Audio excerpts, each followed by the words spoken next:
Un o'r geiriau pwysig sy'n dod allan o Actau 21-12 ydy'r gair anogaeth. A mae anogaeth yn mor bwysig i ni sydd ynglyn â gwaith Duw yng Nghymru, cos mae mor hawdd fynd yn ddigalon. A dwi'n hoffi be mae'r gair anog yn ei gyfleu. Hynny ydy, wrth anog rhywun, da chi'n rhoi dewrder iddyn nhw. Mae'n gallu hefyd golygu bod chi'n rhoi cymorth i rhywun. Da chi'n gallu rhoi hyder i rhywun neu gobaith. Mae'n golygu bod chi'n gallu perswadio rhywun i wneud rhywbeth doedd nhw ddim yn meddwl oedd yn bosib. A mae'n golygu hefyd da chi'n gallu sbarduno gweithgarwch. Yn yr hanes da ni wedi newid darllen, mae Paul yn annog Cristnogion mewn tair ffordd. Yn gyntaf mae Paul yn annog wrth fynd. Yn ail mae'n annog o'r gair. Ac yn drydydd mae'n annog mewn grym. Gadewch ni dechrau gyda'r cyntaf, annog wrth fynd. Y cyd-destun y darn yma ydy trydydd gwaith genhadol Paul drwy wlad Groeg. Mae Paul newydd ddianc wrth Ephesus. Ac mae'n bwysig i ni gofio roedd yna terfys, roedd yna reiet yn Ephesus. A nid fod Paul wedi cael ei ddal yng nghanol reiet, fo achosodd y reiet. A wedyn oedd Paul gorfod dianc am ei fywyd. Ond beth sy'n anhygoel am Paul ydy cyn mynd o'na, mae'n casgu'r Cristnogion at ei gilydd ac yn eu hannog nhw. Mae hynny'n dangos gymaint am galon Paul, ynddi. Tasai fi oedd yna, dwi'n siŵr fyswn ni wedi dengid o'na mor fuan â phosib. Ond nid dyna nath Paul. Oedd Paul yn poeni mwy am annog Cristnogion oedd yn cael ei adael mewn dinas geluniaethus a peryglus iawn. Mae Paul yn mynd o gwmpas yn annog Cristnogion i ddal ati. A dyna be mae'n neud ar ei daith i Facedonia am 3 fis yr holl ffordd i Corinth. Ac yn ystod y daith yma, mae Paul angen newid ei gynlluniau. Mae'n teithio'r holl ffordd un cyfeiriad, a wedyn mae'n ffindio bod yna gynllwyn yn ei erbyn. So mae Paul gorfod troi yn ôl a mynd yr holl ffordd rownd, ond dim ots gan Paul, cys annog Cristnogion ydy ei galon o. A roedd ganddo galon i annog Cristnogion i fyw i'r arglwydd ym mhob math o sefyllfaf.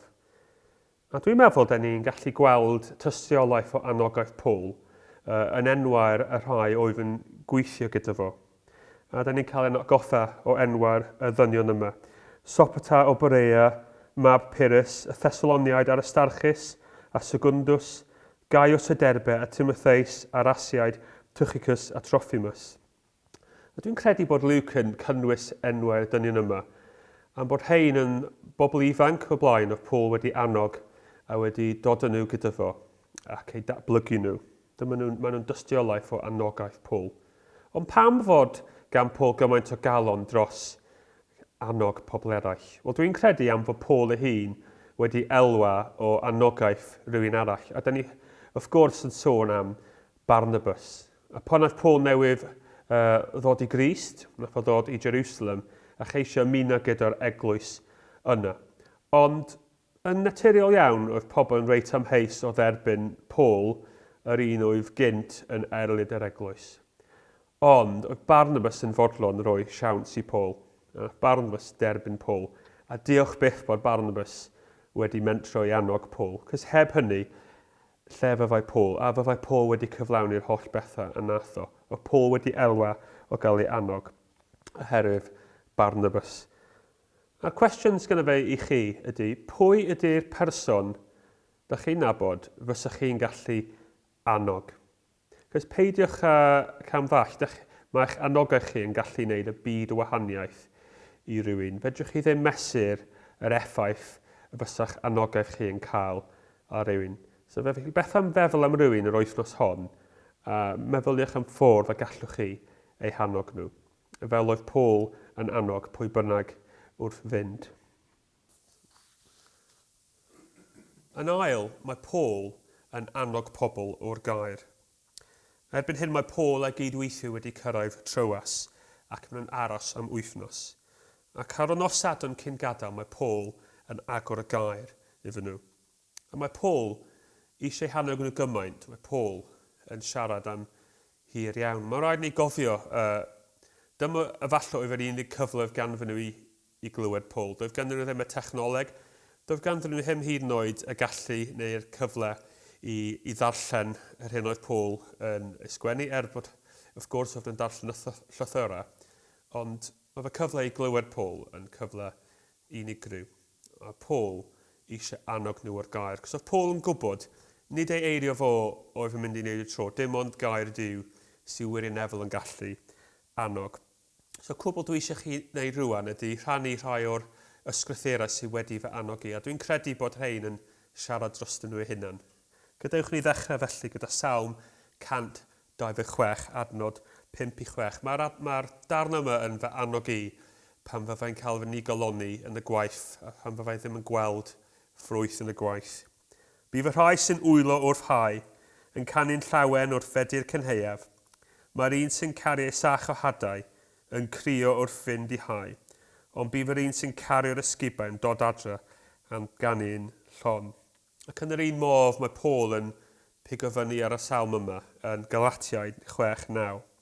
Felly dylwn ni fyth flino gwneud daioni. Os gnawn ni ddal ati dawr amser pan fyddwn ni'n medu cynheuaf o fendith.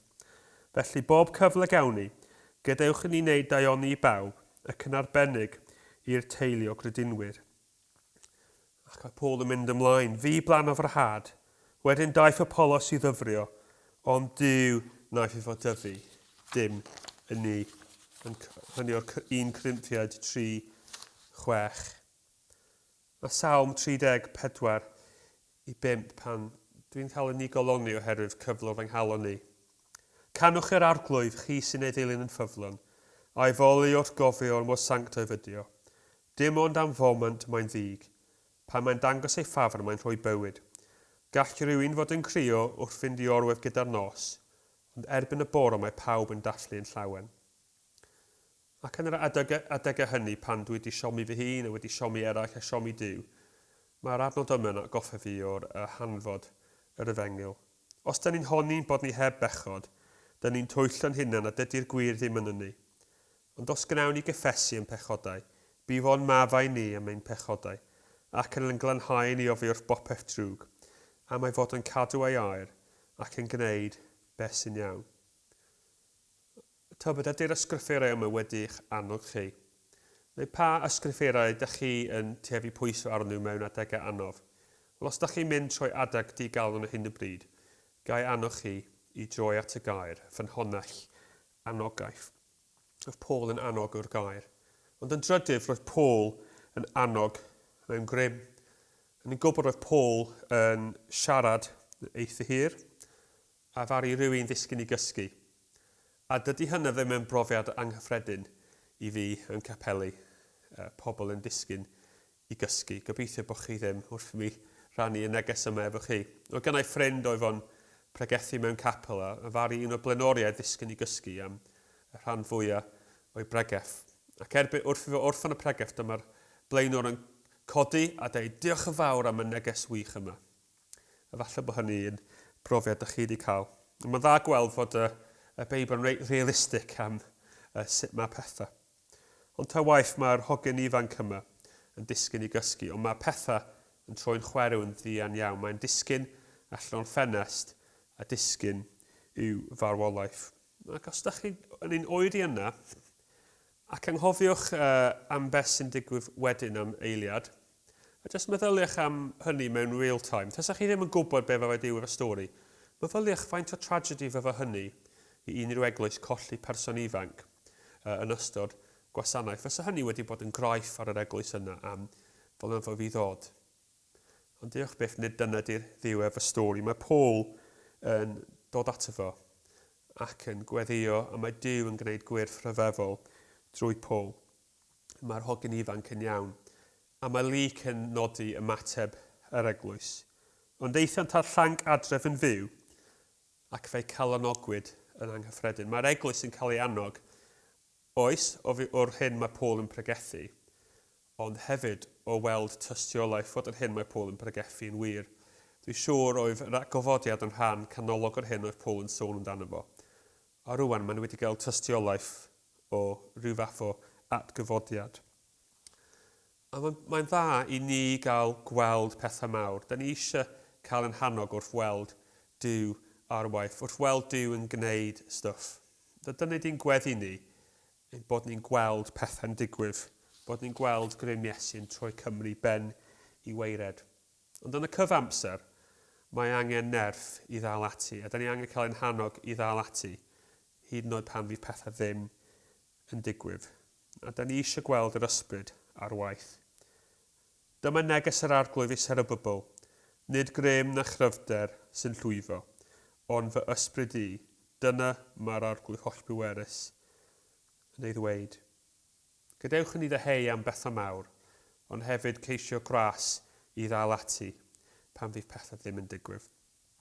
So i grynhoi, mae Paul yn annog pobl wrth fynd. Gadewch ni bod yn bobl sy'n annog pobl lle bynnag dyn ni'n mynd. Roedd Paul yn annog pobl o'r gair. Gadewch ni annog pobl eraill o'r gair, a gadewch ni gael ein hanogaeth o'r gair. Ac o Paul yn annog mewn grym, nid ei rimo, ond grym i Iesu. A gadewch ni gofyn am ras i Iesu wneud pethau mawr drwy ni ei ogoniant o. Mwyn ei enw. Amen.